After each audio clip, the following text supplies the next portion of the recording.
If you have experienced family estrangement of any kind, then this powerful conversation with Karl Melvin is definitely for you. We dive into the deep end of the nuanced conversation around what family estrangement truly means for the people that experience it. You're not going to want to miss this one. And to tell you a little bit about Karl, Karl is an IACP accredited psychotherapist with an MA in Counselling and Psychotherapy. He has spent 14 years working with estranged adults of different perspectives, including adult sons and daughters, siblings, and parents. He has spent several years training professionals on his own approach to understanding the complex reality of family estrangement in contemporary society and how to support clients through the various psychological, relational, and social challenges they face. He's published one paper in the Family Journal entitled The Changing Impact and Challenges of Family Estrangement, and his first book, Navigating Family Estrangement, was published by Routledge, is a practical guide for professionals and estranged adults, and is available from all booksellers today. Honestly, this conversation blew my mind. It's the most balanced, nuanced, grounded conversation I have had around this very, very difficult subject. I'm leaving all the links to everything that you need to know about Karl, including how you can work with him, in the show notes below wherever you're listening or watching this. And as always, I love to hear feedback from you. But for now, dive into this session and see what you can learn. Dysfunction is everywhere, in our families, in our cultures, and in our systems. And this is Dysfunctional, the podcast that helps you name the things that most people can or won't see. Let's call it out, break it down, and maybe even start a bloody revolution. All right, Karl, mate, good to have you here. How you doing, mate? Very, very good. Lovely to meet you. It's funny because we have a funny connection, you and me. Okay. So the book behind you there, it's them, it's not, it's them, It's not you, was released 7 days after my book, Navigating Family Estrangement. And you weren't actually on my radar, and it's nothing to do with you. I'm not great on social media. Then when you released your book, I had loads of people tagging or telling me, Carl, you need to see what Josh is doing. So that's when I followed you then after that. So I just thought that's so funny that two people are writing about the same thing, but it's published within days of each other. I'm probably maybe coming at it from different angles, but then maybe meeting in the middle somewhere. I definitely feel like it's mad to me. It's mad to me that I hadn't come across you. Yeah. Crazy to me. When I've did the research, started researching, looking into you, I was like, how have I not seen this? Because it's... Yeah, I tell you why. It's because I'm not prolific. Two reasons. I'm not very prolific on social media. And that's because I just get tired of social media. I get tired of mobile phones. And I definitely, because I would have posted a lot for years. And again, similar to the stuff that you do. But I reached a point, and, we were talking about, kids. My kids are quite young. I'm working anyway. So there was a point where I just stopped posting. The second reason is because... So, my original plan for writing the book was to write something that was a self-help book, something that was a bit more mainstream. But the hook was the term family estrangement, because that's my research, that's my area. And I couldn't find a publisher. Across the board, their attitude was generally, Carl, it's a very niche topic, it won't sell. So I was scrambling for a while. Eventually, I got Routledge, right? Now, Routledge are very much an educational publisher. So they tasked us, Carl, we like the topic, we want you to write something, but our audience is academics, it's therapists, it's researchers. So they tasked me with creating a textbook more so than something that you wrote or any other book in the kind of that space. And, they're a great publisher. I'm very lucky to have them, but they don't market in the same way. They're marketing directly to colleges and academic institutions. So I kind of shot myself in the foot by not doing more on social media, and I've been trying to rectify it in the last few months. I contacted you because I saw what you were doing, and I thought this, we're talking around the same topic again, maybe coming at it from different angles. I definitely appreciated your ability to kind of go into detail around these dynamics, which are very hard to name sometimes. it's very difficult to really express what has happened, and the intention behind all these interactions with families, and the meaning behind certain exchanges, and you know, yeah. So look, we can get into that, but yeah, that's why you haven't heard about me. And look, I don't need to be heard. It's not like I'm looking for a following or anything like that. It's a topic I'm very passionate about, and particularly in the last year or so, because you talk a lot about negative experiences of when people who had this, they came from this really damaging family dynamic and family history. They reached out to a professional, more often some kind of therapist or psychologist, and they're having negative experiences. And whenever you put up a video like that, I cringe. And the reason I cringe is because I know it's true. Okay, I know it, and I've heard these stories for years, and it's not just anecdote. There is research behind these experiences as well, and we could talk a little bit about that. But it just, again, we have to be able to discuss failings, like what's going wrong. And look, as a therapist myself, and let's just to say, I mean, I've been working clinically for about 14 years. I'm working with family dysfunction and family estrangement from day one. Literally, the first client that ever came into me, she came in because of a workplace bullying problem, and she was really upset by this situation, but her whole identity was defined by her role and her job, and then all of a sudden this was changing. And I just asked her a really simple question, like, you haven't really mentioned your family. Are your family able to support you? Do you have other people in your life that are helping you? And she put her head down, and she kind of looked up and she says, "Look, Carl, I didn't come here to talk about that." And it was clear that her family was key to so much of how she was experiencing this crisis in work, and why her identity was shaped about that. And there wasn't other dimensions in her life. She wasn't in a relationship. As slowly she started to reveal, she moved out of her house when she was 17. She hadn't spoken to her family in many years. And again, estrangement is just so prevalent, and it's so silent, and it's affecting so many different people, and there's so much shame and there's so much stigma surrounding it, which is why, again, I feel like I really appreciate what you do, and there's other people in that online space who are really talking about it, and it's great. I support all of it, and we don't all agree.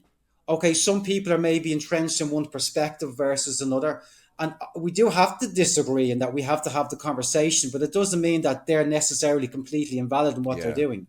Yeah. You know? That was one thing that drew me to you when I was looking through like some stuff to do with your book and some of the research stuff that you've done. The balanced, like, I could see that you're very able to look at it from a very, what am I trying to say? Like a bird's eye view, to see the many different reasons why family estrangement happens, right? And I do Yeah, feel yeah, like sometimes, perhaps to my detriment, maybe not, I operate in a very niche bit where I'm talking specifically, the yeah, voice that I feel like I give are to people who have got these like really horrible parents, right? Who don't get to talk about their yeah, experience without people trying to sort of wrap it up in a nice, tidy yeah, bow. Um, but that can sometimes make it seem like I'm saying when estrangement happens, it is always because of one single yeah, thing, which yeah. obviously is not the case, right? Um, Mhm. what what got you into? You sort of talked about it a little bit there, but like, did you get into the family dynamic stuff purposely? Were you drawn there, or did your practice start to show you that actually this is where I need to be because that's where everything Yeah. is? Does that make sense? Yeah, it makes perfect sense, and it's funny because the world of family estrangement is not a huge one, and I would kind of make it my point to get to know some of these guys, and I'm not going to name anybody, I'm not going to reveal anything, but they all have personal Yeah, experience, like a large number, not every one of them. And you're right. I mean, what got me involved is my own family dynamic, which I don't talk about too much publicly, because I don't feel like I need to. It's private, and that's just me. I don't absolutely respect people who choose to share their own situation, because again, there's learning from that. But for me, yeah, I am estranged from a parent. Okay, so like in one sense, the audience that you have, I'm part of the audience as yeah, well. Okay, so that's why like, the stuff you're saying, yeah, it resonates with me. I understand a lot of that. I would have seen it, some of it, not all of it, in my own life. And then about 2007, I became estranged from that parent. Now, it was part of my cycles of estrangement across my life. And Interestingly, again, if you look at estrangement literature, it's not uncommon to see cycles of estrangement and reunification up to maybe 5 times in a person's life. So people do this dance. They go back and forth where they may go back a period where they're talking again and then they're not. But we can talk about that later on. But yeah, about 2007, became estranged. Um, I thought, in my head, I'm like, okay, I'm going to try and deal with this on my own. I don't need therapy. I don't need to talk to anybody. After about a year and a half, I realized I was failing miserably at dealing with it on my own. So that's when I reached out to a therapist. Now, I'm very lucky. I had a great therapist. She was amazing. She's not my therapist now, but she's still actually part of my life. In fact, she introduced me at my book launch. And that was a lovely full Wow. circle moment for us because she was there. The first, she was literally the first person I ever spoke to about these issues. But going to therapy for me was lovely. It wasn't like anything I'd done before, and I kind of realized this is what I should be doing because my background is in IT. I worked as a software developer for 20 odd years. So I went back, re-educated, and then first started working with clients in 2011. And then, I didn't go out there to decide to work with family dysfunction. You're in general practice and you're kind of just working with whatever comes in. But family issues kept coming in, day after day. It was just, they're all different, but there was a pattern. And it did speak to me, obviously on a personal level, but you start to get a sense of how complicated it is. And every family is unique. You do look for patterns as well. You're trying to get a sense of something. But interestingly, at the start, it was sons and daughters who were estranged from a parent.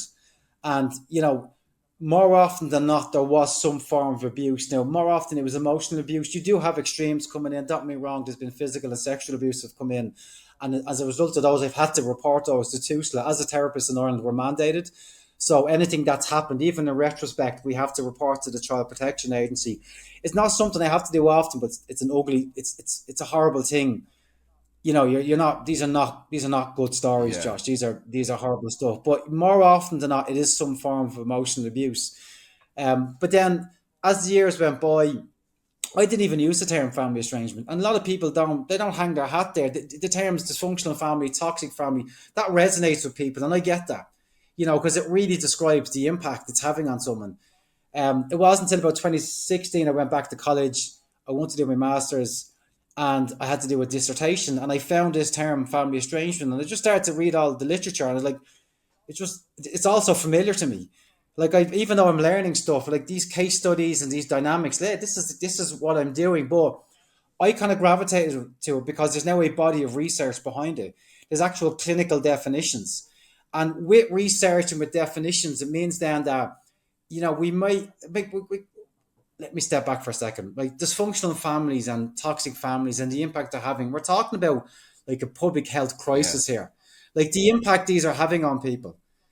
People are going through addiction services, they're going through mental health services, but they're, I don't know how comfortable these people are going in and saying to people, I'm having this because of the way my family is treating me, or the minimization that happens because people can't quite conceptualize how could your dynamic with your family, which may go back generations or at least decades anyway, probably going back previous generations.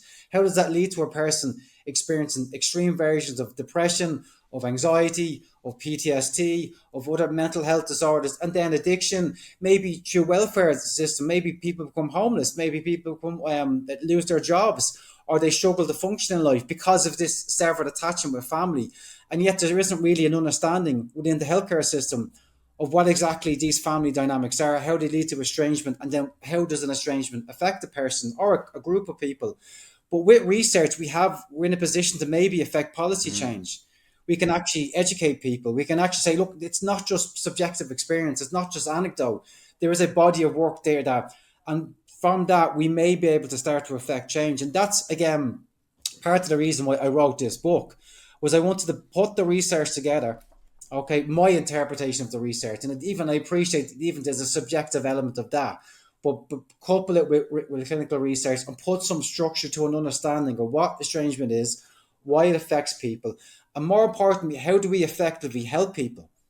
And that's the problem: is how do we effectively help people? Because it is complicated, and yes, like these failings that we're hearing, from people going through experiences, and the most consistent thing is like having their experiences Yeah. minimized. Like just people, they did this. Yeah, but they're your Yeah. parents. But no, but this, and like, I'm sure they're audibly anxious in their voice, trying to explain to people. I know, but like these are your parents, and it's that gap in understanding.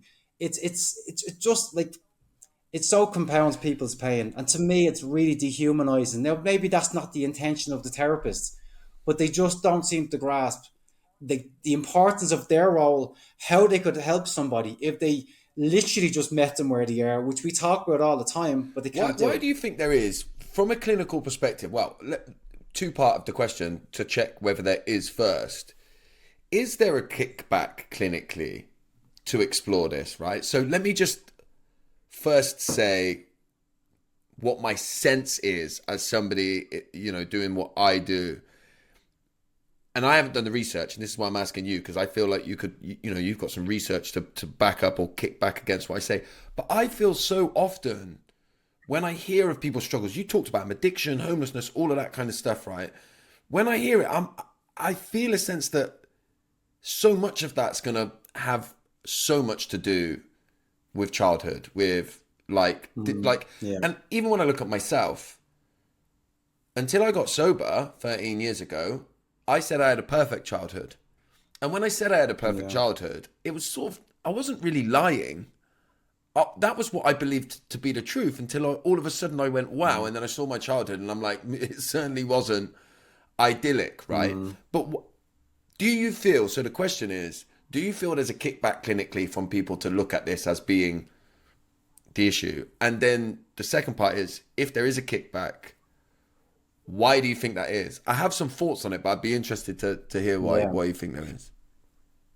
I mean, first of all, just to go back to say what we just, what you're saying about your own childhood, and like I think it's true of a lot of people. I mean, when you just pull the curtain and actually really reassess your childhood, like the whole framework of your life starts to come down, and that's why it's traumatizing even to go back and to look at it from an adult perspective. I think it's one of the hardest things to do is to go back and actually look at our own childhood and assess it in not even necessarily an overly negative way, but just in a grounded way of this is actually how it Yeah. was. Because then you have to connect with those actual experiences, which again, it's really hard to do.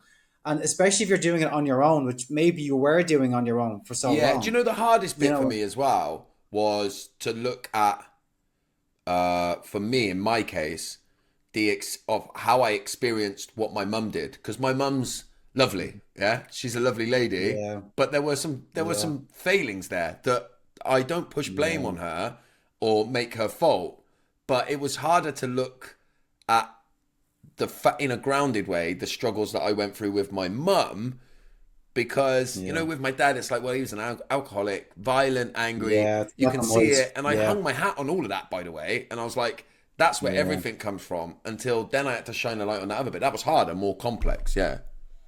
Yeah, I mean, look, if you're small and your dad is the way he was, you become dependent on your mom. So again, we deify them. We put them on this massive Yeah. pedestal, and we look upon them in a certain way, and then we look back and we start to have a more. It's hard to say grounded because it is so subjective in our own interpretation of it, but maybe more realistic Yeah. view. But then as a parent ourselves, and we see the shortcomings in Yeah. ourselves. I mean, we've said offline, like I have two boys, like, and I'm, conscious of my own reactions, my stress reactions when I get pissed off, annoyed, and it's this constant process of benchmarking me against how the person I'm estranged from, what they were like, and am I as bad as them, or maybe I'm not, maybe I'm just being totally critical because I internalized them as well. So this is lifelong Yeah. work, Josh. We'll be working on ourselves for the rest of our Yeah. lives. Yeah. All right. And to me, it could be Yeah. worse, right? We could be out on the streets, or we could be in a war torn country, or we could be doing we're going to be doing this work. And like this, to me, this is part of the deal. It's not ideal, but it's life, and we'll be fine. And our kids will be fine because we're doing this work, But back to the question about the pushback with therapists. Look, I don't lecture anywhere. Okay, I just work in my practice with my clients. I know that when I was training, um, even back in when I first started in 2009, even trauma and that in-depth work around trauma wasn't on the curriculum. We were told that that's external. That's something you have to go off and do yourself. That's changed.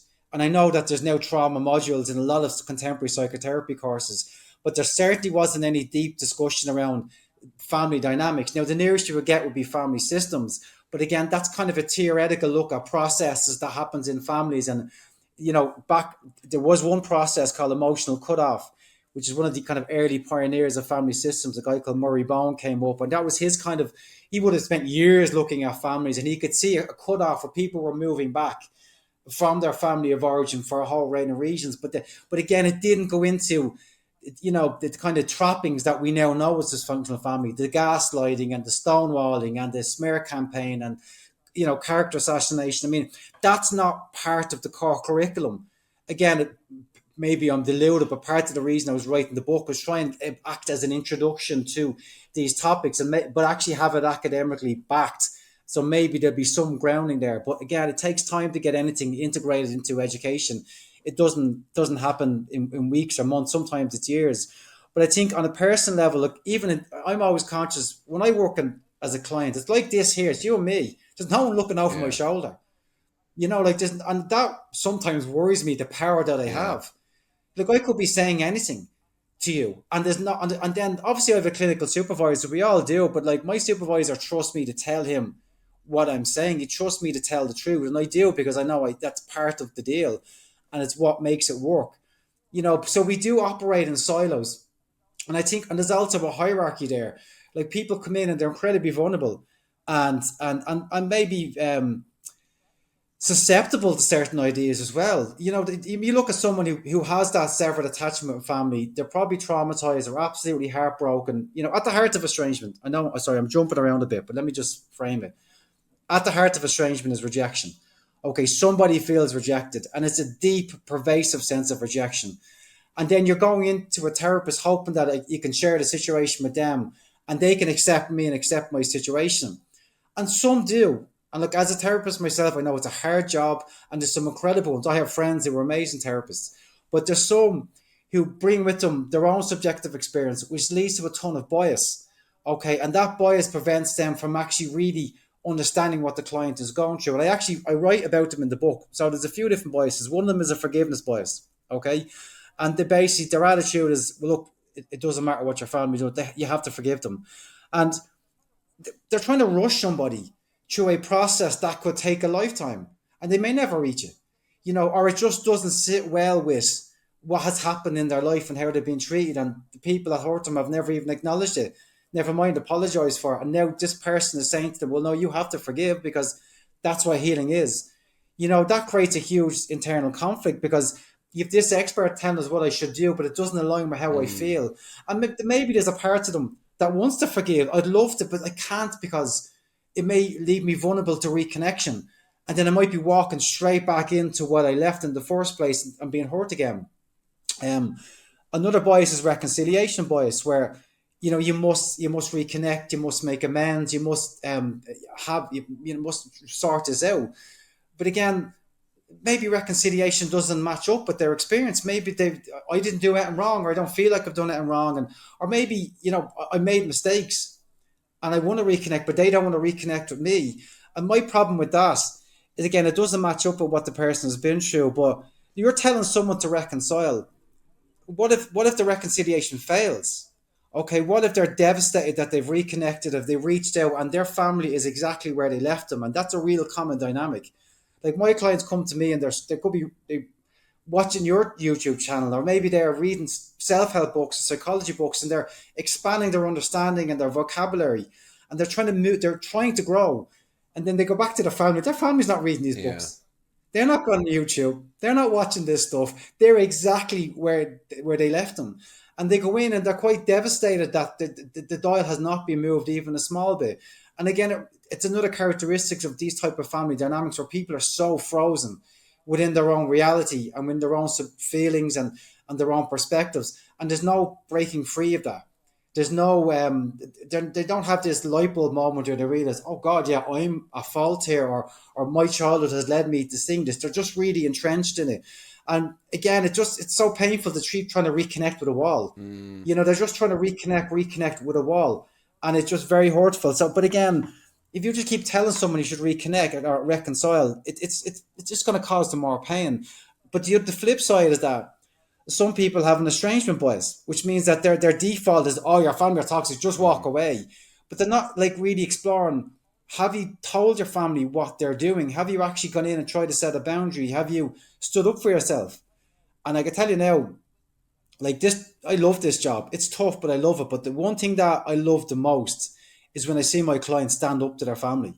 Like when they find that voice, and some don't even, because they get such a negative reaction, they don't feel empowered. But I'm like, lads, like I've had so many clients that have never been able to say what you've just said there to their parents or to their sibling or whoever else. So it's healing for me to see them stand up and say, I'm not putting up with this crap. You're not treating me this way. Doesn't always work out that way, but having that moment is important. But also, let's say that the dynamic is really damaging and it is abusive, but you're saying, okay, walk away. But the walking away bit is not easy.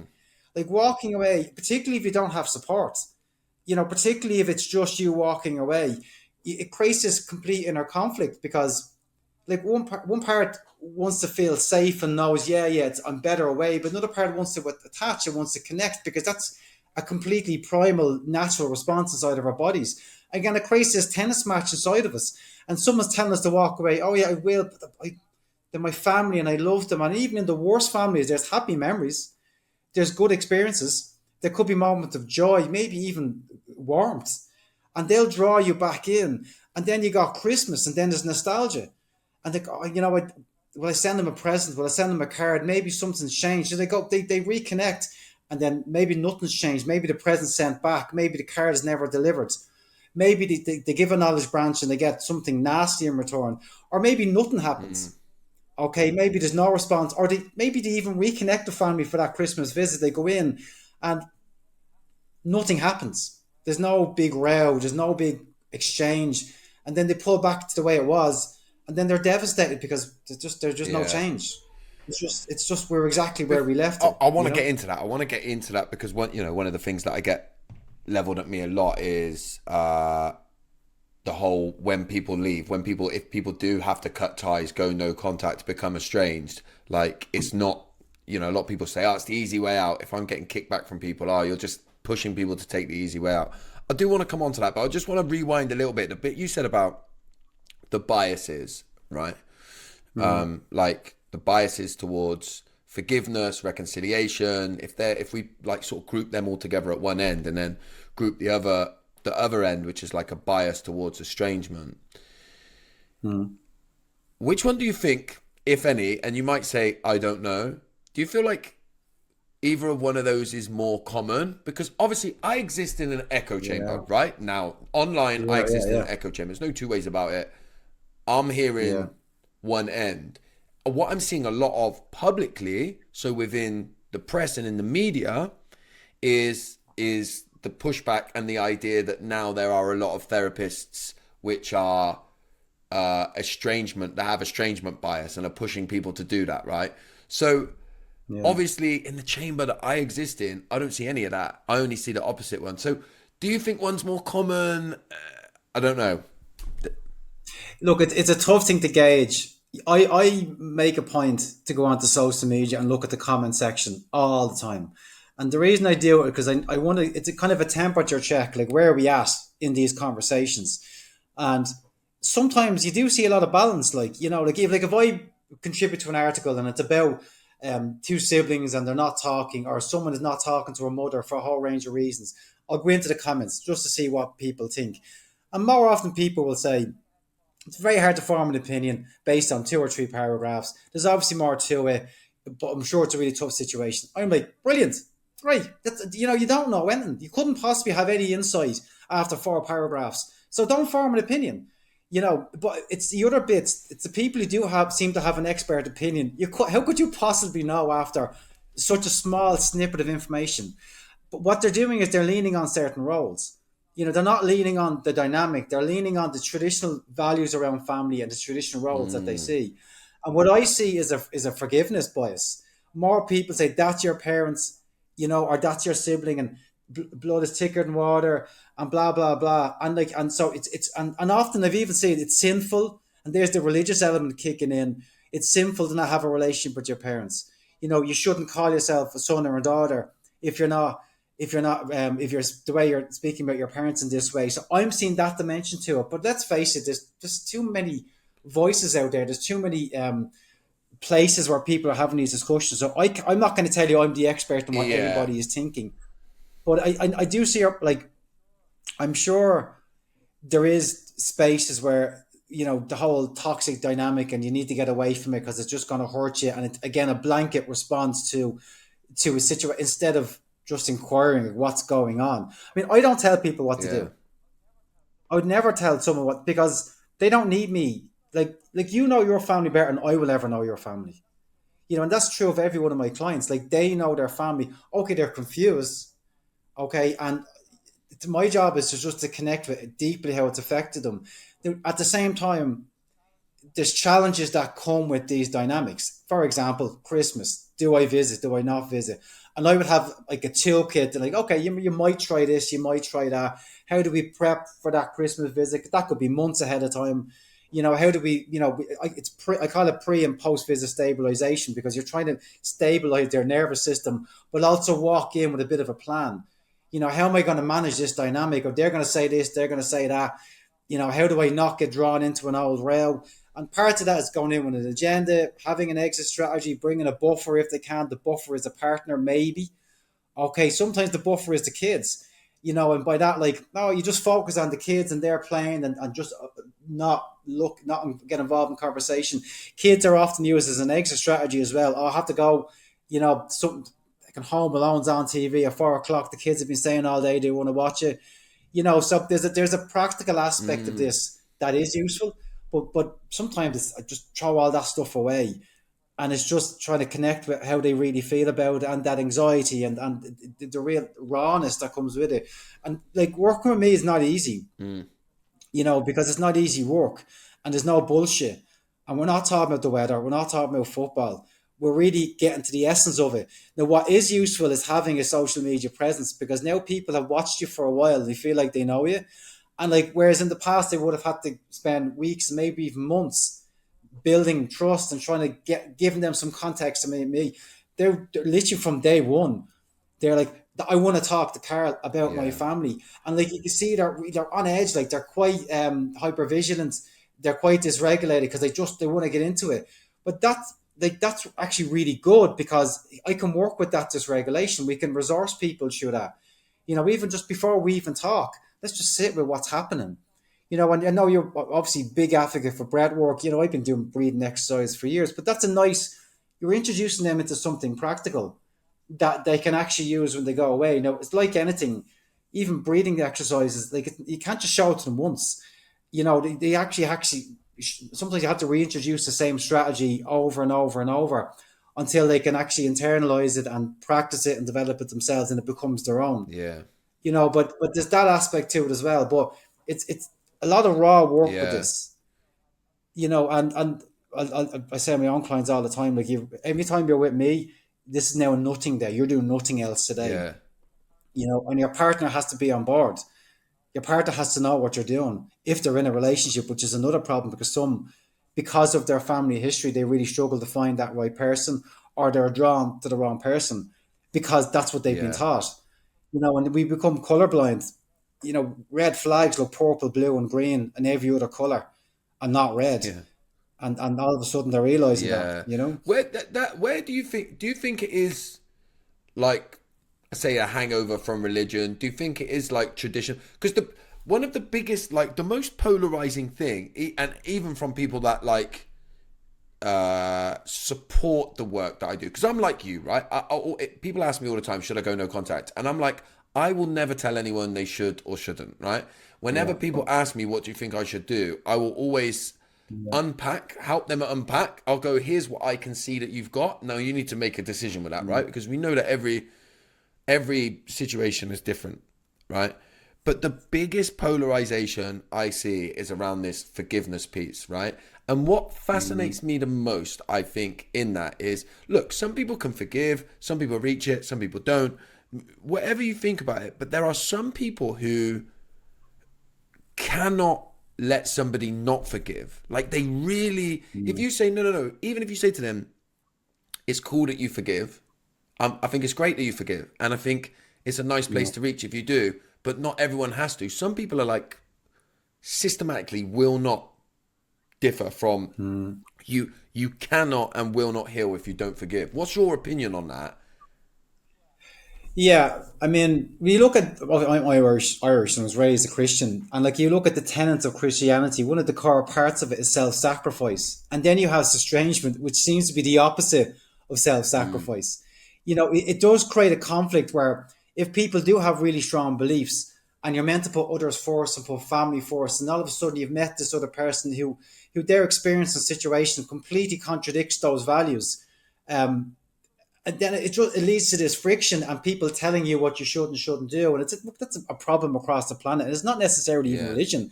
Some people have really strong views on certain issues. That's fine. Believe what you want to believe, but you need to follow my beliefs. I don't know. That's not how this is going to work. But people will put them on. And religion is a problem in the sense that, and I don't shit on people's religious beliefs. People believe, practice. I understand that's really important to people, you know, and people live their whole life around that. I have people in my own life who are staunchly religious, and again, I absolutely that's important to you. But look, I have strong family values. I think family is really important. My values don't negate what's happening in the world. They don't negate someone who's telling me this person is treating me like crap, or this is happening, or this is happening. But not everybody has that worldview or that experience, or not everybody is reflective. I think that's a problem. Like, you know, we sometimes sit on a scale somewhere like a level 10 reflection where they go deep and maybe go too far. And then some people are level 1 because they've never had to. They were brought up in a relatively secure environment, a relatively loving family, a relatively nice upbringing, you know, relative, you know, not majorly, but enough for them to not really have to go to that place, you know. And also empathy and compassion are funny things. And you know, there's people in this world that they cannot empathize with something until they've experienced it themselves. They just can't, you know, and that's part of the problem. So then we have to wait until everybody comes from a dysfunctional family, or everybody becomes estranged, for them to get them on board. And all we can do is do our best to be sincere in how we discuss these issues and try and educate people, and hope that maybe they want to experience it themselves, but someone will come into their circle that they do care about, and that might be eye-opening, and that might give them some enlightenment to what's happening. But it is an uphill struggle. It's funny, right? Because if you look at prevalence rates around estrangement, like the last study came in 2020, and it was originally we thought it was 1 in 5 adults in the UK who were estranged, and that came from a really important study. A more recent study said 1 in 4 in the US were estranged from one or more family members, right? Like, that's 67 million people. Like, this is not a small thing. You know, this is a huge number. And yet, there's just this massive stigma around it. So there's just something not right. And I do presentations around the stigma, and I explore why there's a stigma, but there's still something off there. Like, why can't we get it? And the stigma is not stopping estrangement from happening. It's not like we're not talking about this, so you should reconnect. Like, we don't know if it's on the rise. Okay, there's no research to actually say there's families. Why do we keep seeing that then? I keep seeing it in the press. Yeah, because it suits a certain narrative. But it speaks to the echo chamber as well that, you know, let's say all of a sudden I came across this term family estrangement and it's on my mind, and now all of a sudden I'm seeing people talking about it because I'm thinking about it. Oh, it must be on the rise because I'm hearing about it more. Well, I'm in contact with the top researchers, and they'll tell you, Carl, we don't know. Do you know what I mean? Like, because there isn't longitudinal studies there to actually say. And I've had the argument for years that, like, so estrangement sits on a continuum, okay? And on one end we've got low contact, the other end we've got no contact. Okay, low contact means emotional estrangement. It means that there may be interactions, there may be frequency in terms of seeing each other or talking on the phone, home visits, and this is because of circumstance, because of guilt, shame, all these different reasons. Maybe there's a crisis that people have to talk. The other end is the physical estrangement, where there's like literally nothing, and people go to extreme lengths to not be around their family. I've seen people change their name. I've had clients travel the world, you know, and they'll publicly say, "Oh, I love to travel and I like to see new places." They'll tell me, "No, I want to get away from the madness of what's going on." But people move up and down this continuum all the time. And I'm wondering if it's becoming just more accepted to go that no contact physical end of it, but they were always Yeah. estranged. The estrangement wasn't on the rise. It's just the type of estrangement has changed because there are more people talking about it, which means it's maybe a little bit more acceptable to go that extra length. Or has the dynamic become worse and they feel like they have to pull back? They have to put even more distance from family because this is relative to safety. Okay, the more physical distance and the less contact they have with family is relative to the impact that that dynamic is having on them in the Is first that? Do you place. think that's a good thing then? Do you think it's a good thing that they're able to talk about it, right? Because again, look, playing devil's advocate against myself and my own work, right? Some of the things that gets leveled at me and my account is that people will be going estranged when they don't need to because they see the things Yeah, that you're saying, right? So do you think yeah. that having a more open, free conversation is could potentially be harmful or could be making people lean towards that complete no contact end of the spectrum when they don't need to? Not a trick Yeah. question. You're Look, not there's going a to hurt me if the answer is, no, no. And look. There's a few aspects to it. Number one, look at the conversation around suicide. We wouldn't talk about suicide for years. The suicide numbers come down. yeah, No, they right, didn't. Suicide rates were yeah, going up. Okay, so we realize we have to talk about it. Okay, we have to be able to talk about suicide. That's how we address it. That's how we understand it. That's how we build the resources in place to support people who are going through suicide. Estrangement. Do we think by not talking about it, people are going to stop estrangement? That's yeah, bullshit. Of course they're going to estrange. Okay, the conversation started for a reason. Now, we do have to be sensitive to some people would be vulnerable and some people like, well, Josh is saying this here online or Karl is saying this online, so they're the experts and I'm going to do what they said. No, they have to try to put a critical lens in their own situation. I think, look, the flip side is that what worries me is just this contemporary view about what independence is, very much shaped by social media, where I don't need yeah, anybody. I'm a strong, but we do need yeah, people. We are interdependent hmm, creatures.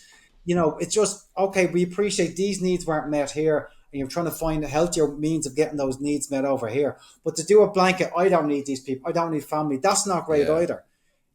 So there's balance somewhere. What worries about me as well, or what worries me is patterns of avoidance as well. And like we see this all the time, like people like, well, they avoid difficult conversations, they avoid the confrontation. And now there's times you have to go in and tell people to take a hike or to stop what they're doing. Like it's really important to have that confront. And it's not just in this context. Like, do you ever hear of a guy called Jeff Thompson? not sure. He was a bouncer in Coventry that went down a different path. He wrote a great book called Watch My Back. You should read it. He's a very interesting guy, but he went down a psychology, then a very spiritual route. Really fascinating guy, but he had a thing called Animal Day. So my background's in martial arts, so I love martial All arts and right, I okay, watch all this stuff. But Animal Day was before UFC, where he would get different martial arts coming together and they would just test their skills, and it was tough, very tough.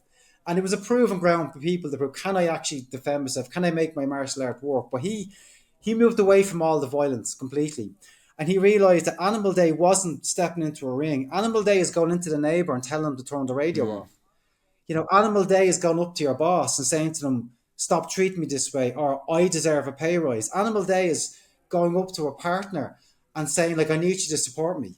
It was and the same with family issues. Like, it can't just be, this is too difficult. I'm so anxious. I can't. I mean, yeah, you need to find the right support to help you through your anxiety and the right support to help you through this so you're not doing this on your own. But there is a point of going in and actually confronting family and saying, this has to yeah, stop.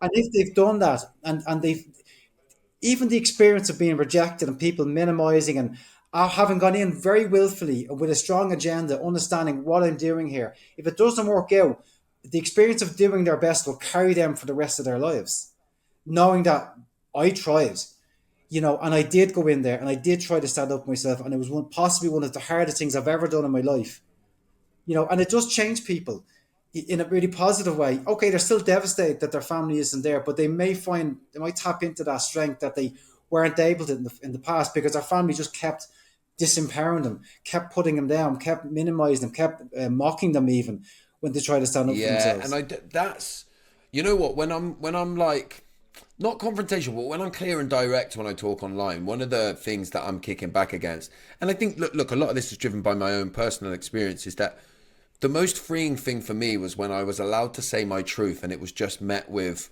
somebody that was able to hold it. So I always talk about when I first found the COA, they support children of alcoholics, right? I was talking to Hillary, who's the CEO, and I remember saying I feel angry and let down by my dad. And she was the first person ever in my life that just went, okay, that makes sense. That must have been hard. Yeah.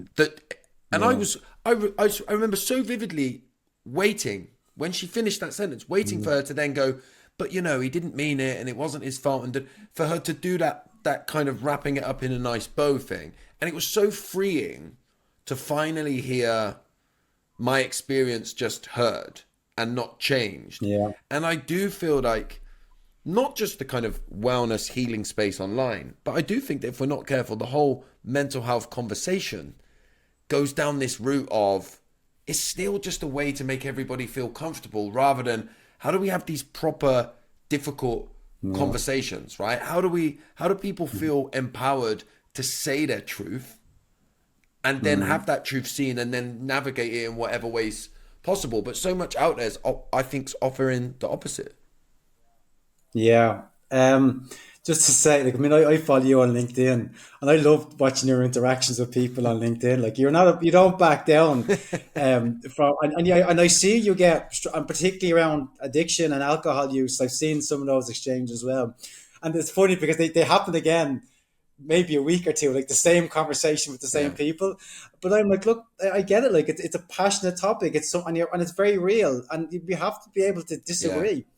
And you're right. There's an emphasis on too much safety online and too much agreeing and not really actually saying, well, hang on, what about this and what about this? I have other friends online and they'll do the same thing. They'll challenge even modalities around therapy. People have these advocates and they think, oh, this is the most incredible model in the world. And so, well, no, not really.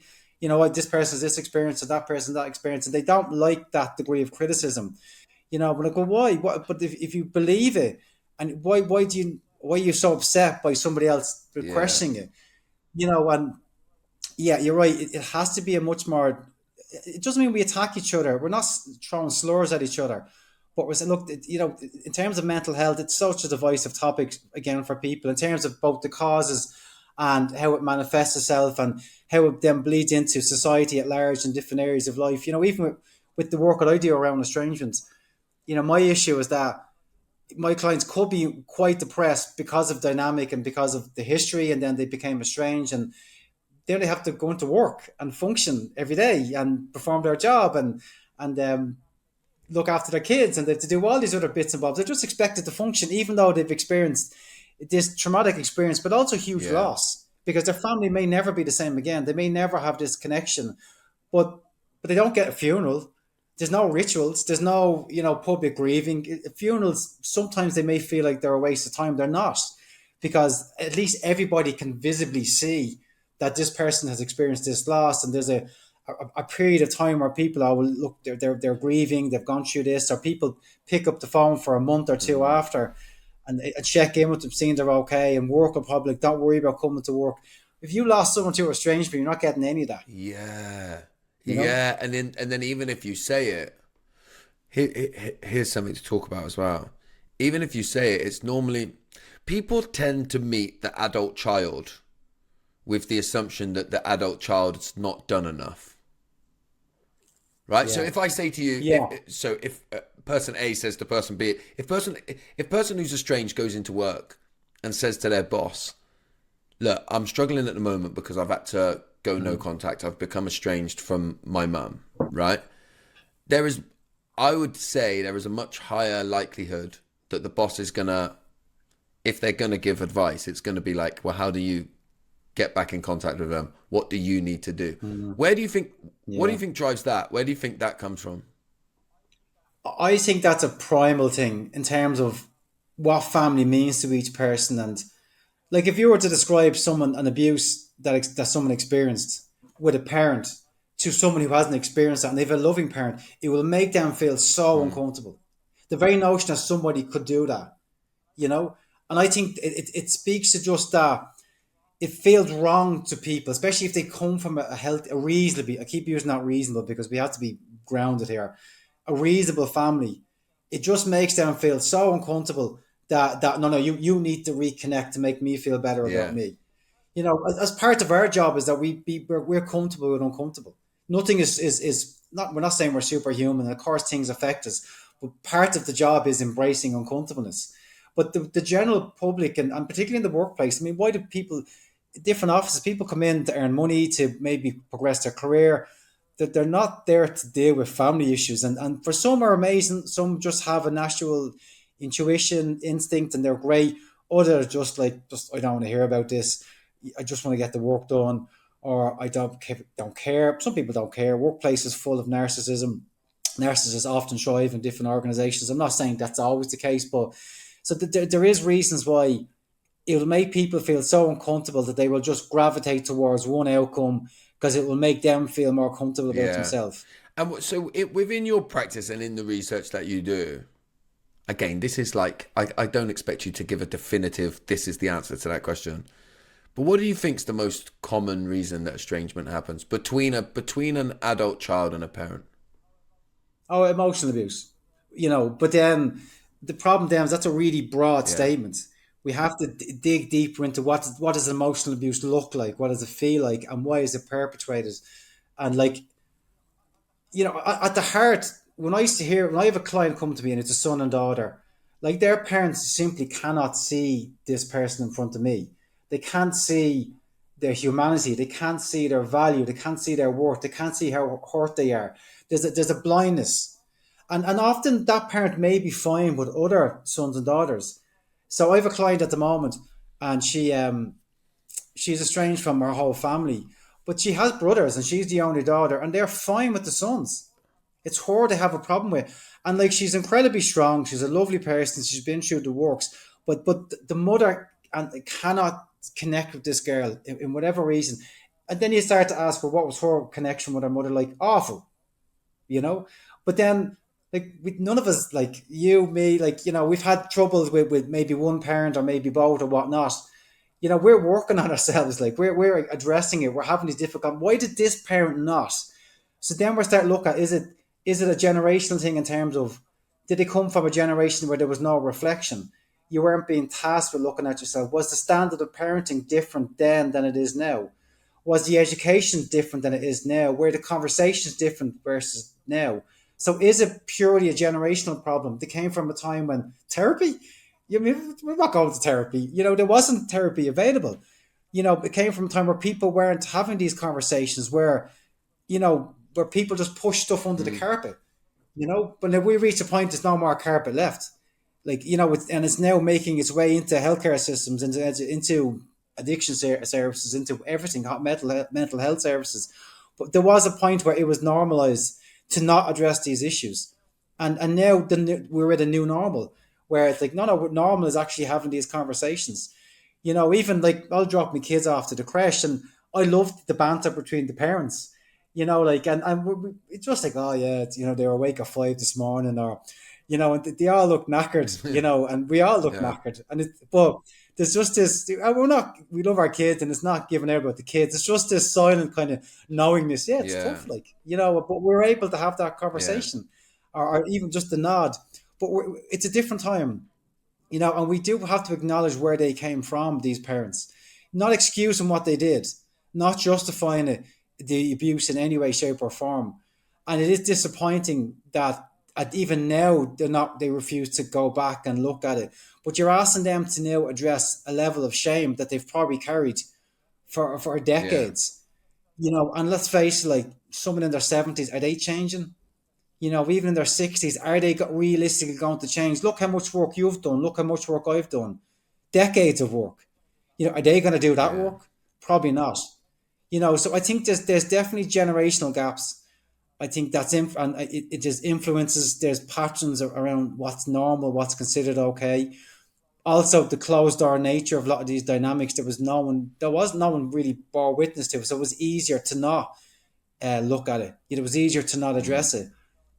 And also, I mean, the one thing that always kind of drives me bananas in the really common dysfunctional dynamic is more worried about the neighbors and what they think than what's your actual blood, like the people that may be looking after you in the next 40 or 50 years. You're more worried about what this person next door thinks, so they often hide it quite well as well, or they do their best to hide it. So they, again, the culture is built in such a way where you could Yeah. avoid it and not look at yourself and not reflect and Do take you ownership. think so? Like when you're describing this parent that is emotionally abusive to sometimes just one of the children, yeah, right. Like we know, and I'm sure you do know. Like some of them can be, they are so horrible. Like it is like it will make some people, Oh, yeah, no, some nasty, people yeah. just cannot comprehend what these people are like, right? And like in many ways, it's great that some people can't comprehend it, and maybe they should never have to comprehend it. Yeah. But do you think these? I get asked this question all the time. Do you think these people know they're like it? It's a good question. Yeah, I often ask myself, or even people in my area, like about people narcissists, like are they evil? Like are they pure evil, or are they just responding and reacting to something and not realizing it? It's very hard to know. I don't have an It's answer to hard that. to answer. Yeah. That's been honest with you. And there's times, and even people I know that have been quite abusive in the past, I do ask myself that question: is this person evil? Like, or is it just something else? They can't see it. They've spent their whole life not looking at it. They know it's there. There's one person in my life that has been quite emotionally abusive, and there's been a couple of very rare moments of honesty, and I could see the terror that like their hands are almost shaking with this level of transparency. And it was only a small bit, but they're going to a place that they're absolutely terrified Yeah. to look at, like terrified. And I remember one time they revealed that their biggest fear was being on their own. You Yeah. know, and like that to me is like, imagine being so afraid of being on your Yeah, own. and I think like it's really hard to group people together, right? Because I always like, and the way that I always describe this is when I look at myself, right? I know that I have, when I'm struggling emotionally, my tendencies can become quite narcissistic in that I become quite Yeah. self-ish. I can't see past my own nose. I know that. And so when I was drinking, that my behaviors, the way that I was, would have, have been every bit of toxic and abusive, whatever terminology you want to use. I was like that when I drank, right? And I know Yeah. for me, I would go to bed at night sometimes and lay there and think, I don't want to be like this anymore. I don't want to keep hurting people. I don't want to keep doing these things. And I did know it. But Yeah. for years still, I would turn up the next day and be the same, right? Even though I Yeah. wanted to change, but I couldn't.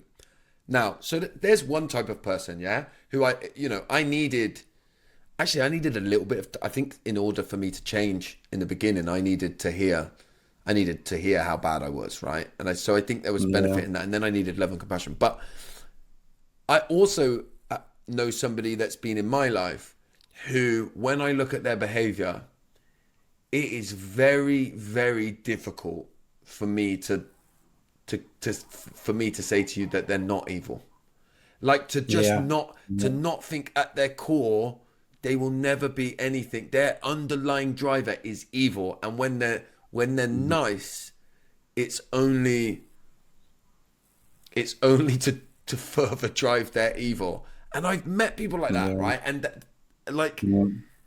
they're the ones that get me, where I'm like, are they laying in bed at night doing what I used to do? And I don't know, man. And like when I you say know. they're Yeah. good at, they know they're more concerned with the neighbors, and they know when to turn it off and on in that way, right? That's when it starts to Yeah. get, you get people that are quite sort of, there's evil for no reason. Sometimes with sort of narcissistic people, you can go, well, I can see why they're being horrible like that to protect themselves. But then sometimes you see these people that do stuff and you think, I don't even know why they've done that.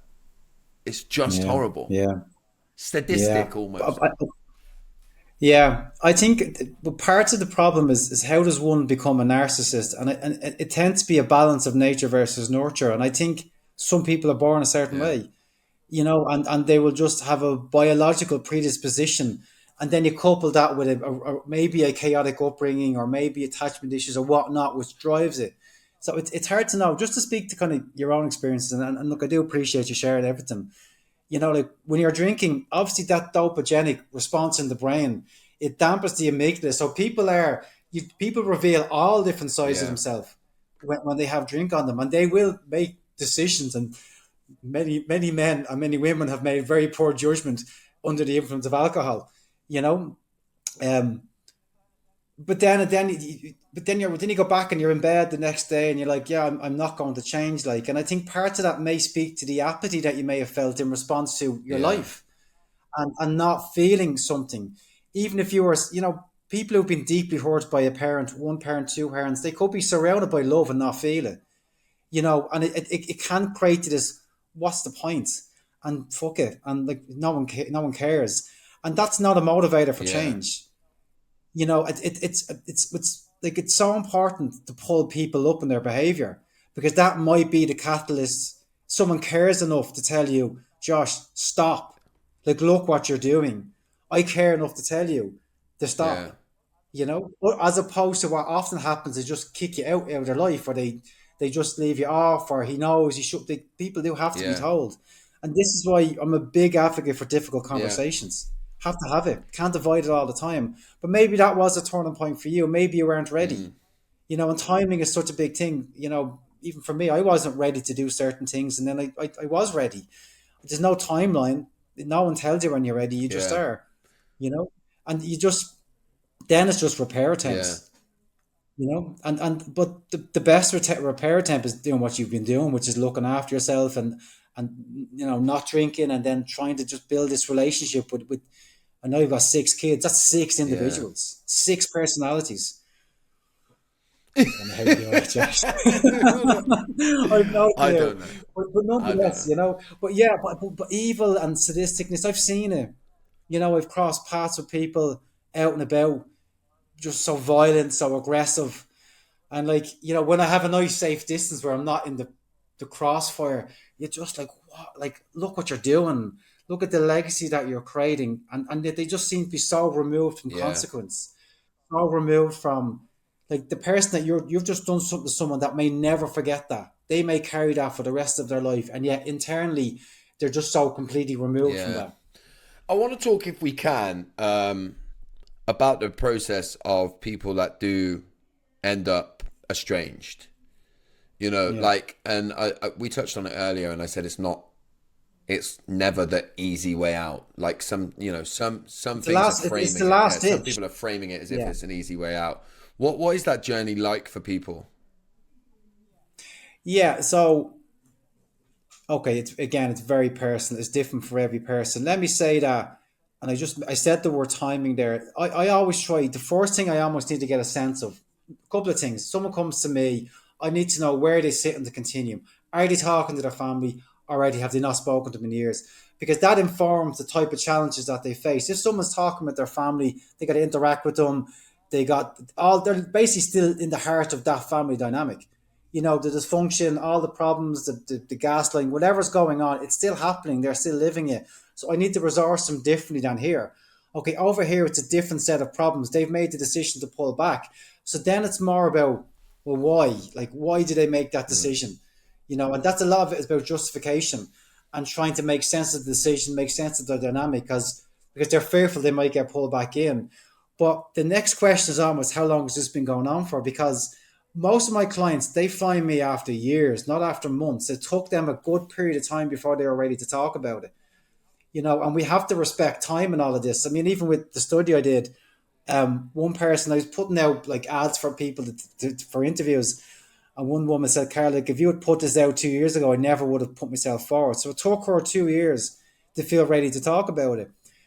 So we can't just, like, people may be pulling back and they may be estranged, but it may be too early for them to actually engage with anybody. They may be just quietly sitting back looking at your content, looking at Josh's videos and whatnot, or maybe something I'm doing, or whoever else it is.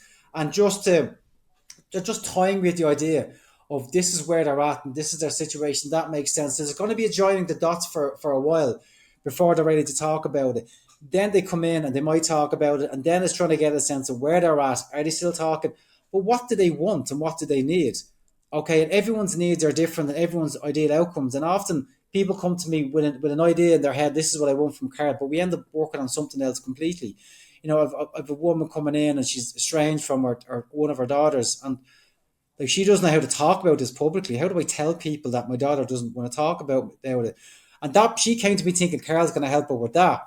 But in reality, we're actually spending more time exploring that dynamic between her and her daughter, and trying to see like, is there something like is it appropriate for her to try and have some kind of reconnection? Because there's a lot of ethical issues around as well, particularly parents coming in, okay, and they are estranged from a son or a daughter, and they might say to me, Carl, I want to reconnect. I'm like, let's hold back here. Like, is this the right thing to do? What has happened? You need enough time to really unpack what you think happened and what they think happened. And what's interesting, if you look at the research around reasons why people become estranged, sons and daughters, they accredit the reasons directly with the parent. The parents accredit external reasons, not to do with them. Okay, they'll say divorce, they'll say alienation, they'll say this, they'll say this. They don't. So that's one dimension to it as well. If a parent comes into me, I need to find out how reflective they are, how honest they're being about what happened in the past. So it's a tough question. How do you progress through the estrangement, through estrangement in your life? Because the challenges are different. Because every family is different. Every perspective is different. Did they choose it? Versus did they not choose it? Were they voluntarily estranged versus involuntary? If they chose it, just the weight is now hanging over their head because they're the one that initiated the distance. If it's involuntary, even if it was a parent and they cut a son and daughter out, then it's like, well, why? You're left living your life with not knowing why. So you've got this big question mark hanging over your head. And if you don't know why, then it's like, well, do I ask them why? But if I ask them, then I'm could be opening myself up to more of more abuse or more whatever's going on. Do I construct the why? Do I have to try and find a reason? That's quite common. Or do I just live not knowing, like not having a why? This might be a little bit unfair, so you can just say, I can't answer this, right? Okay. But do you get many parents coming in saying, I've been cut off? Oh yeah, more now. In recent years, it's funny. So when I deviated from the term toxic and dysfunctional family and towards family estrangement, with a broader, safer term, I started to get more parents coming in. When I was just the toxic family, dysfunctional family, I would have parents on my case all the time online. Like, look at Carl promoting estrangement. Yeah, I mean, listen, to interrupt you a little bit, I get a lot of what I can clearly see online are horrible people, yeah, because they out themselves very quickly. And they love the estrangement groups, right? So like, there's a bit of me that's like, I understand estrangement's awful, but those places get infiltrated by these people, right? So there's a question I want to ask you. This is the one that you might not be able to answer. Do you ever get people in front of you that come to you and they say, my child has cut me off and I want to do some work around it, and you sit there and think, it's because you're fucking horrible and they were right to cut you off? I wouldn't say the word horrible, but I know that they're at fault. I know that there's been times I've seen it, and not even sometimes in client sessions, but even online, I watch parents put up videos, and I'm like, I can totally see why your son and daughter, like, they could never relate to you. They could when never. They come to you, do you ever feel like you're just coming to me to say that I've been to you, to say you've been to me, and you're not actually interested in working on yourself? That might be the unfair question. I'm being unfair here. No, you're not. You're not. No, it is a valid question. I don't bullshit people, not even a drop of it. Like, and if I felt like I'm sorry, but like and I appreciate at least they're coming to me. Like, they're paying to come to me. Like, they're not. There's no benefit to come to me. To kind of stand say, oh, well, I went to see Carl. Like, no one cares. Do you know what I mean? Like, if they're coming to me, they obviously have there's some sincerity there in terms of actually doing some work, but how deep the work is varies. And some, you're right, like, they'll come in and they just want to give out about their son and daughter, and I'll give them space, but I'll say to them, look, you're here to me for a reason, okay? And like, we try to be balanced, and like, there are multiple sides to this, okay? I really car one, right? It's becoming more and more common, and some will say to me, Carl, I don't have a relationship with my son and daughter because they have very serious mental health problems, and the behaviours associated with that are very damaging. They're raising their voice, they're shouting at me. But as a part, I'm like, okay, but what is their mental health problems rooted in their upbringing? You know, like, and it's chicken and egg, and we have to Yeah. again have that difficult conversation. Like, do you take some responsibility to what happened? And maybe they will, maybe they won't. You know, but like I have to say that to them, because if they come to me trying to have a proper relationship with their son and daughter, bearing in mind I'm also someone, I'm a parent myself, but I'm someone who is estranged from a parent. I bring that Yeah. perspective in. I'll say to them, I won't give them any detail. They don't need to know my ins and outs, other than I've experienced this from the perspective of a son. Okay, so like, and sometimes that insight is really important to them, because they're actually hearing it for the first time, what their son or daughter may be thinking, what they're going through.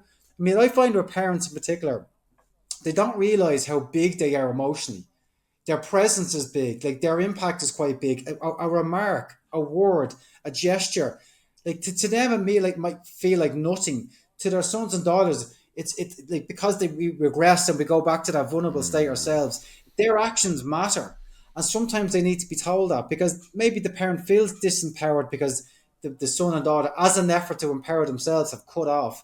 That you're still a parent, okay? You still have the potential to be a nice parent, but you have to do work. You have to acknowledge who you are, your own upbringing, and what you're bringing to the relationship. But no, not every parent will do that work. And just to talk about the estrangement groups, okay? So I had one for a while on Facebook, and it actually still exists, but it's closed. I stopped taking people on. But I created it in response to going on to a parental estrangement support group, and I was appalled by what I was Yeah. seeing. Right, like it was this echo chamber of people just slating their son and daughter. In some cases, they're uploading text messages. Okay, in other cases, they're uploading, look at this. This is my son. This brat here did this and did this. I'm like, oh my god, I can't believe you're actually putting up a picture of your son, or Yeah, that's whoever it is. crazy, man. Yeah. You know, this is such an intrusion of privacy, of anything. And I realized, and don't get me wrong, there'd be parents in there like, guys, I don't think this is helpful. But it wasn't. No one was doing anything about it. Like, it was a free environment. People could do what they want. There was moderation. I created my group because I said, lads, there's a rule here. You will respect individual experience. Parents and sons and daughters can be here, but you have to, and you won't agree, but you have to respect each other's experience. And it was, I would say, 98% successful. And is that 2% is why I shut it down, because it got so nasty. And but when it's just you moderating, what generally happens is you see the first post and you approve that, but you Don't see don't the see the sub comments. Yeah. thread.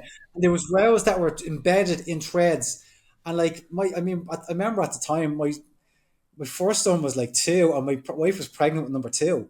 And then on Facebook at 7 o'clock, it just kicked off, and like the 2-year-old like just wants to play with me, and my wife's knackered, and like we're all hungry, and this kicked off on Facebook, and I'm there like distracted trying to manage this, and eventually I deleted the whole thread, and then they all attacked me. You know, the parents and the sons and daughters, they all, oh, you're obviously taking their side, because I'm not taking a side. You're taking a side. Yeah. I Do you know what I do, mean? mate. Yeah. I And can. so then I just said, I'm closing this off. And it was unfortunate because it was coming up to Christmas, and it was good support for people. So I kept it open for Christmas, but on the 27th of December, that was closed. And I was never, and it's still there, but I never Yeah, posted it. it's quite hard because I ran a children of alcoholics community, and in a slightly different way. But Mm, in the end, it just got yeah, too. It was too much. It was too hard to run. But they're yeah, hard. Communities like that are really hard to run because you don't want to be an overriding authority on what's right and what's wrong.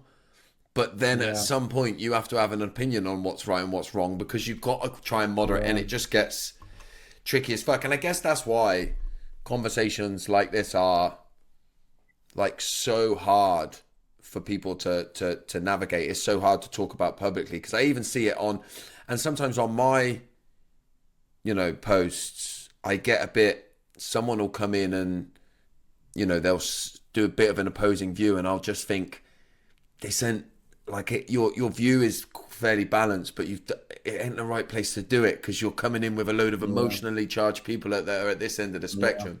Something I did want to ask you, in terms of like going no contact, do you think people should go no contact? Is there ever a reason to go no contact indefinitely? Like, are there moments when you should try and reconcile?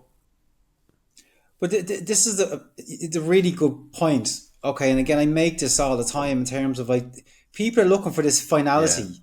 Like they just want this final, it's done now, we're no contact. But families and life in general, it's a living organism. Like things change, things evolve. It's okay to stop the clock, and just get on and live your life and do the things you need to do.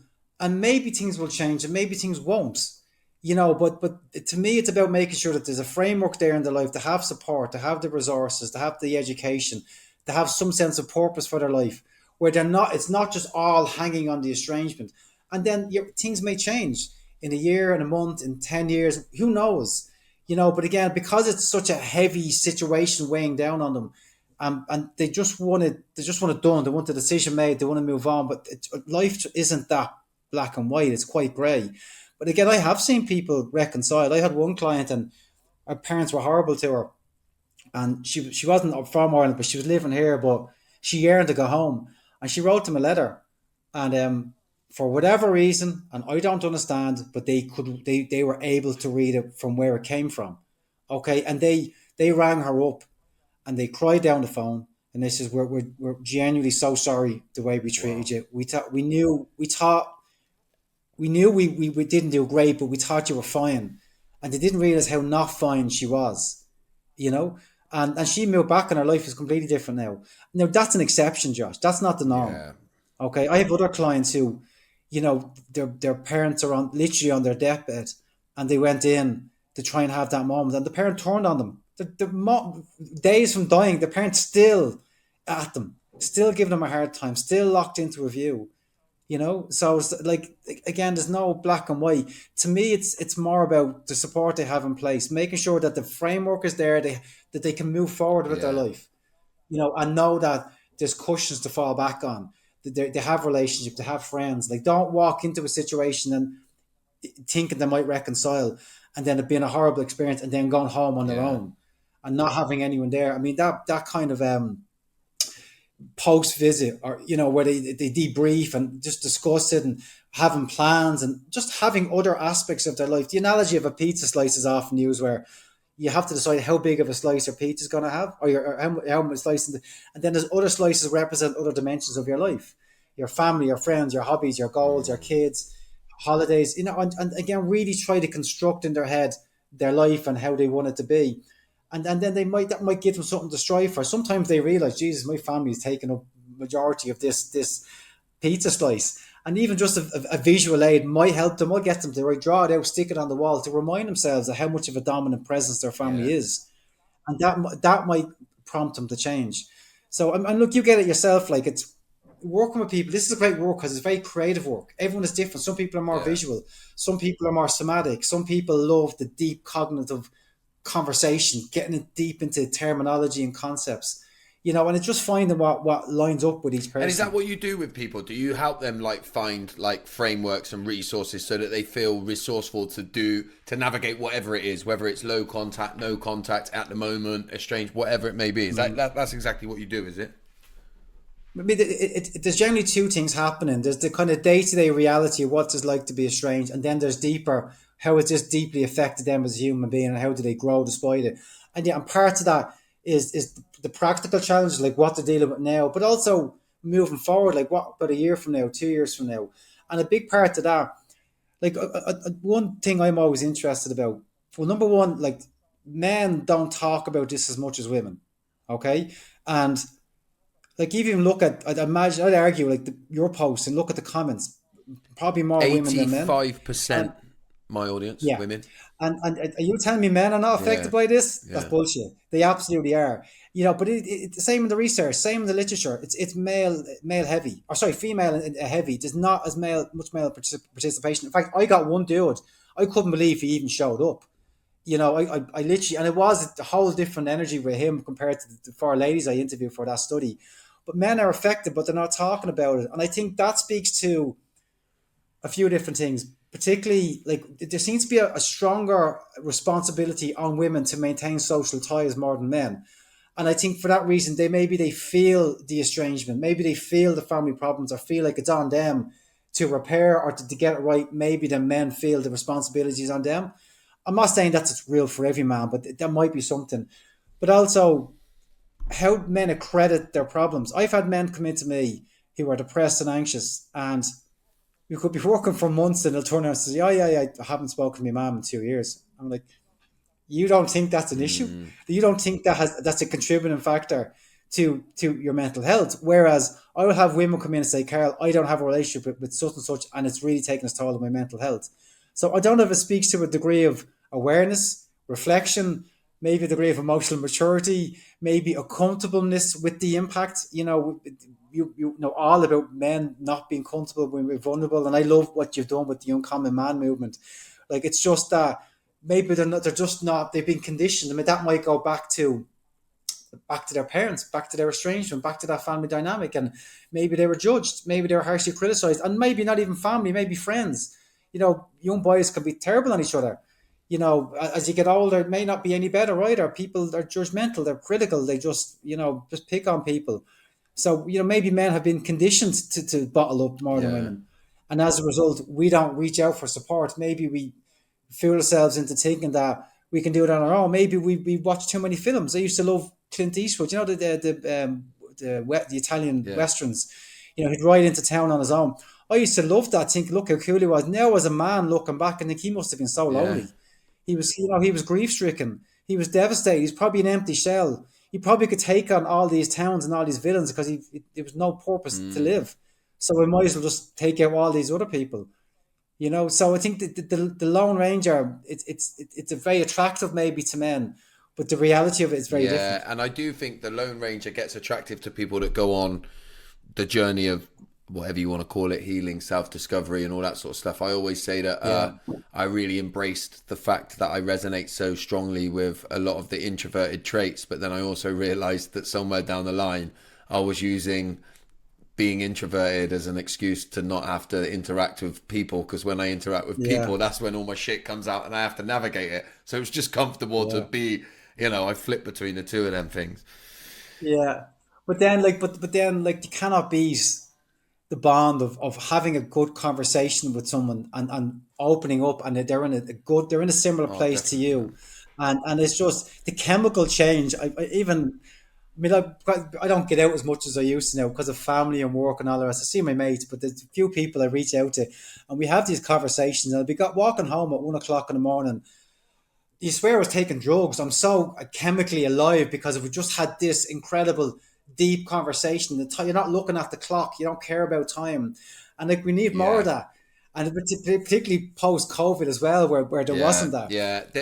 For me, there is no substitute for being around. I was going to say good people, but it's your people, isn't it? There's no substitute for Yeah, being yeah. around your people. Yeah, Yeah, yeah, absolutely. But it's finding your that's people the is hard bit. hard. Yeah, that's the hard Yeah, bit. And I think yeah, because we spend a lot of our lives being products of what we grew up in, so then we go and find the mm, people that align with like the person that we created to mm, navigate what we went through as children. And then I think that's, once upon a time mm. they would call it the midlife crisis, but it's actually that's I think when a lot of people go, I ain't fucking who I said I am. You know what I mean? And then they shed that, Yeah, and then they have yeah. to. It's what I found is funny. Like I have my core mates. I'm from Dublin, obviously, and like I have my old mates from school, and they are a constant in my life. But I've made friends over the years based on where I was then, and they weren't necessarily the best Yeah, choices. And I'm not friends with any of those people now, but yet my core mates are yeah, still there. And it's just funny. Like you can't, you, and I'm lucky to have those because a lot of people don't have those core friends. The one guy that I interviewed for my research was interesting. Something he said to me stayed with me. He was so angry in the session, really angry with his really, family. yeah. Like I was knackered at the end of the Wow. interview, like drained because I was trying to contain his anger while also interview him and go through these questions. But he told me this thing about when he was young, he was mad. Maybe not the right term, but he was Yeah, wild. He was breaking the law. He was doing all crazy things, and he had a core group of friends, and he was too crazy for them, and they stopped hanging out with him. And the man was now in his 40s. He never recovered. He never made friends like that again, and he was still grief stricken and angry about that. And that came back to his family because the way his family was behaving, that's what led to his behavior in the first place. that rebellion, his parents were so oppressive, so controlling. The whole dynamic was he just had to do the absolute opposite. It didn't matter the consequences. And then he lost his core friends. And it's so hard. And you really understand loneliness when you hear this and how hard it is to make mates. Like, I'm lucky I can make friends. I'm sure you can as well because of, okay, you're introverted, but you have a personality type that's Yeah. open to friendships. Where some people are just closed off. They're just like, why would I make friends when I'm in my 40s, like, or 50s or 60s? Why would I, and they're so close and deprive themselves of something that could really enhance the quality of their Yeah. life. Yeah, it's crazy, isn't it? Mate, I think we're gonna wrap this up. That's right, buddy. I've been, mate, I thoroughly enjoyed this. Before I sort of close it down, I do want you to just formally promote your book, tell people about the book, and also you have a workshop coming up, right? So I'd like you to speak about Yeah, that quickly cool, too. cool. Yeah, cool. Thank you so much, Josh. So look, the book is called Navigating Family Estrangement, which is the most unoriginal title you'll find, but it just made sense to go with. It was published by Routledge. You'll get it. If you go to karlmelvin.com, my website, you'll get a link to it. There probably is a sale on, but you'll get it on Amazon, you'll get it anywhere. The workshop is called 8 Things You Need to Know About Family Estrangements, and it's kind of a nice introduction to this topic. We go into some of the 8 kind of characteristics, including time. Like, why is time a factor? Why do we need to know how long this has been going on for people who are estranged? So on June the 5th, which is Thursday, it's 7:30 to 9:30. If you go to my socials, you'll find the link to it. It's a CPD event. So you get this 2 hour CPD, but it's open to anybody. You don't have to be a professional, and it's the workshops are great because even with the therapists that come on, a large number of them are estranged. They're all very generous. They all very good at sharing their situation. And that's very validating for people because a lot of people feel like no one's family could possibly be as bad as their family. And then they realize, oh, there are families that are as bad as theirs. And I think that's the validation bit. It's just so useful for people to walk away knowing that it's not just them. But yeah, that's happening. People are very welcome to join. And look, at karlmelvin.com. People want to just check out the blog, keep in touch, everything. And Yeah, it's all brilliant. good. And I'll share all of that when this goes out. So, Mate, I genuinely want to say, and I'm not just saying this because it's a nice way to wrap up the podcast, but it has been the most grounded conversation that I've had around this subject probably ever. Because I tend to only get to have polarizing, like the big emotion conversations around it, So, and I know I'm quite a big emotion person when I talk about it. So to speak with you in this really grounded way, I think is going to be amazing. Particularly, there's going to be so much of my audience that are going to love this. Going to be, right for them. So yeah, look, I look, I know you understand. It's okay to have big emotion. Yeah. That's because it's speaking from your experience, and I wouldn't deny you that or anyone that. It's just a case of I get it, and you're right to feel the way you feel, but there are other sides. Yeah. That's all. And I'm not trying to. I'd never minimize anybody, and I think for me, I took this. You took this on. I took this on as well. This topic, and I took it on in a way that I want to be able to bring parents. Like, there's no point in alienating parents. Parents need to be part of this conversation. Parents need to hear this, and if we want real change and for them to reflect and to grow and understand the perspective of sons and daughters, we have to bring them on board. We can't just attack them all the time, even though I know their behaviors have been appalling, but look, I really appreciate you giving me this time, Josh, because you had been on my radar there, and I'm so glad you put out the link to say if you want to take part. I signed up that day because I knew this would be a good conversation. I do think that even though you're speaking to a certain audience, you don't see anything that I disagree with. I've never thought, oh God, that's awful. I just cringe a little bit when I hear from the therapist perspective to think that someone has had a bad experience going to a therapist. But look, I'm not perfect either. I'm sure there's clients say, oh, look, I didn't have the best experience with Karl. I know, even a recent one, I was working with someone and I said to them, I don't know why, but we just explored what would life look like in 5 years. Like, that made her very upset. Karl, I don't want to think about 5 years.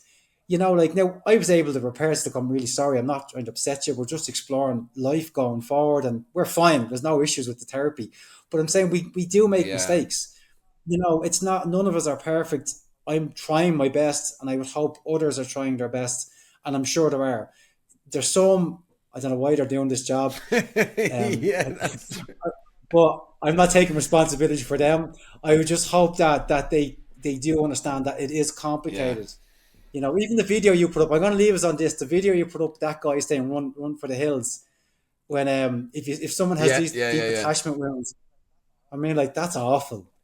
Like that was just like who would say that? Someone is deeply hurt by their family, run from the hills from them. Are you saying they're not lovable? Are you saying that there's no value to this person as a human being? Don't get me started on that. I mean, the smirk on his face when he said it as well. I don't know who he is. Who is the person? I get, you know, loads of people sent, when a video like that comes out and it's obviously gone viral, because they all send it to me, and then I ignore it, and then I'm like, I'm gonna make a fucking video on it. Yeah, that's fair enough. Well, I'm glad you did, because I hadn't seen it, and it's not. But you see the comments; people are disgusted with it. You know, people are really disappointed. It's just so dehumanizing. You know what frustrates me, actually? The reason I made specifically one about that video is because I think that, like, it would be easy to land on my profile and think that all I'm saying is, when estrangement happens, it's because there's a toxic parent. I can understand if it's an emotive thing to you that you might think that, but if you don't dive into what I actually say, because what I actually say is that I'm giving a specific group a voice, and I try as much as I can. Look, I can be a dick in my comments sometimes, particularly if I've been getting battered by people all day. I'll sometimes go back at the wrong person, someone who's not being a dick. But when I looked at that dude's comments, someone had literally gone on there and said, you know, that their ex-husband was deeply abusive to them, and your man responded, commented back to her, and didn't go, yeah, you're right, if it's abuse, that is slightly different, right? He just doubled down and sort of was like, you know, you haven't got a deep enough level of consciousness to understand what I'm talking about. Where's the compassion? I mean, even if your whole thing is, I'm going to bring people to a deeper level of consciousness, how do you bring them to that place? Through judging them, through criticizing them. There's ways of bringing people. You have to connect with someone first, before you try to instill whatever values or beliefs or ideas you might have around healing. And it's just it's disappointing. You know, it's just disappointing. Yeah, well, mate, it's good to know that there's people like you out there, and you know, I get people asking me all the time, do you know a therapist who understands this dynamic? And I don't often have an answer, particularly a male answer. But you're the second person I do know, and both Irish, interestingly. Oh, well, I'd love to know who it is after the recording. Don't name drop anybody yet.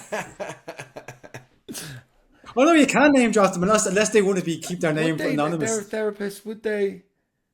No, I won't. Just in case, I don't know. I certainly don't mind, but you can tell me after. But they may not want their name. That's all I'd be thinking. Exactly, Mate, this has been brilliant. Appreciate it, and I can't wait to share it with everyone. So, anything else you want to say before we close? No, not at all, buddy. Thank you so much. I'll keep in touch. Sure, one thing that's on my mind is doing something in person myself. Maybe I might talk to you about that. Let's talk about that in a minute, because I'm over in Ireland a lot. Yeah. And yeah, we might do something. Yeah. All right. Perfect. You're a legend, mate. Thank you very much. No worries, buddy. Mind yourself. I did tell you it would be dysfunctional, so thank you for sticking around till the end here. And if you have enjoyed this podcast, then please help me to grow Dysfunctional by sharing with your friends on social media. You can find me at Josh_FFW.